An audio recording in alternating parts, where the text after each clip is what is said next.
So training for me was really a year-round job that I enjoyed competing. I suffered injuries during my career. I missed 2 years, but I wasn't laying home in bed. I was working with a physical therapist, and some of you may know that story, but most of you probably don't. I was playing for the New York Knicks. I was leading the league in scoring, averaging 32 points a game.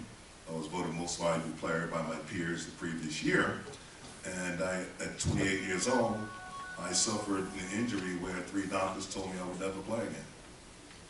Now, if you can imagine that, you're at the top of your profession. And I recall calling my attorney, and I said, I want you to find the top 5 orthopedic doctors in the nation and ask them if they would consider coming to see me and examine me. And each doctor was kind enough to get on a plane and fly out and visit me. 3 of them told me that I needed surgery just to walk properly again. And you're in the middle of your career. And so I told management, I said to management, all I want you to do is a couple of things. Put all the equipment in my home. Now I told my interior creature lady, I broke a bone, and I tore my cartilage. I said, put all the equipment in my home, send a physical therapist to my house every day, and I guarantee you I'll be back. They probably thought I was crazy. 41 metal staples running down my knee.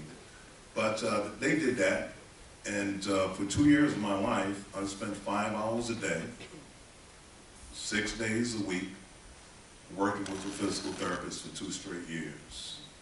And I didn't talk to the press, I didn't talk to the media, because what oftentimes happens in life, someone will tell you, well, you look beautiful, so you think you're beautiful. Someone will tell you you look ugly, so you think you're ugly. And so I did not want to hear that my career was over. I wanted to be influenced only by my own thoughts. And each day, and I'll tell you a very interesting story very quickly. My first day at home after 21 days in the hospital, I'm laying in a hospital bed that the team provided to me, oversized. And for this brief moment that fits between my fingers, I was down. For that brief moment, do you know what happened at that moment? 2 ducks landed in my backyard. I never had ducks before. And they waddled up to my terrace door and started pecking on the glass. As if to say, come out, Bernard, because anyone that knows me knows that I love nature. I slowly climbed into my wheelchair.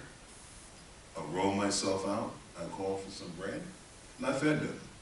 And I sat there until my physical therapist showed up, and then they took off at dusk and flew away. They came back every single morning, pecking at my terrace door.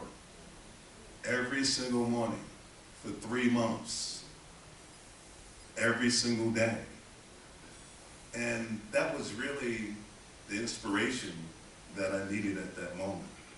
And the day I was able to get out of my wheelchair, they never came back. Okay, now everybody in the room is going to go buy the book. Okay,